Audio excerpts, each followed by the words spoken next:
നിങ്ങളുടെ ഇഷ്ട പരമ്പരകൾ എക്സ്ക്ലൂസീവായി സൺ നെക്സ്റ്റ് ആപ്പിലൂടെ തികച്ചും ഫ്രീ ആയി ഇപ്പോഴേ ആപ്പ് ഡൗൺലോഡ് ചെയ്യൂ. ഗൗതമിനോടുള്ള അമിത വാത്സല്യം ഉണ്ടല്ലോ, സ്വന്തം മകനാണെന്ന് കൊട്ടിഘോഷിച്ച വാത്സല്യം. അത് നീ എടുത്ത് കുപ്പത്തൊട്ടിയിൽ എറിഞ്ഞേക്ക്.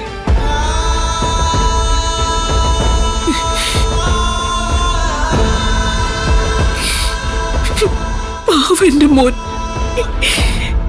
സ്വന്തം മോനായിട്ട് വളർത്തിയിട്ടും അവൻ എന്നെയല്ല അമ്മയെന്ന് വിളിച്ചത്, നിന്നെയാ.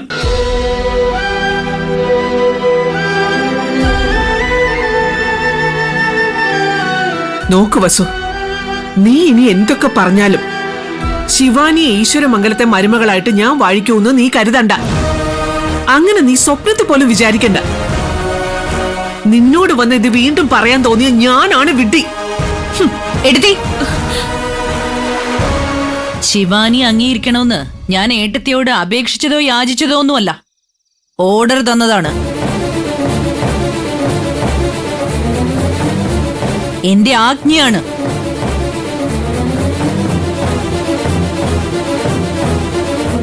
ഒരു മരുമകൾ എന്ന നിലയിൽ ഈ വീട്ടിൽ കിട്ടേണ്ട എല്ലാ അവകാശങ്ങളും ശിവാനിക്ക് കിട്ടിയില്ല എന്നുണ്ടെങ്കിൽ ഗൗതം ആരാണെന്നുള്ള സത്യം ഞാനിനി പറയാൻ പോകുന്നത് ഗൗതമിനോടോ നിധിയോടോ ഒന്നും ആയിരിക്കില്ല, ശിവാനിയോടായിരിക്കും.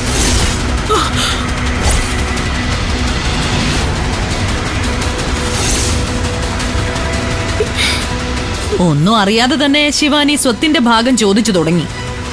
അപ്പൊ പിന്നെ ഗൗതം ഏട്ടത്തിയുടെ മകനല്ല എന്നുള്ള അവസ്ഥ കൂടി അറിഞ്ഞ ഒന്ന് ആലോചിച്ച് നോക്കിയേ.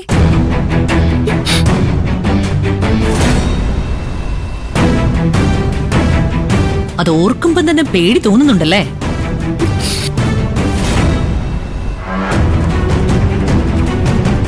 ഗൗതം ഈ വീട്ടിലെ ആരുമല്ല എന്ന് അറിയുന്ന നിമിഷം അവള് മുഴുവൻ സ്വത്തിന്റെയും അവകാശവാദം ഉന്നയിക്കും.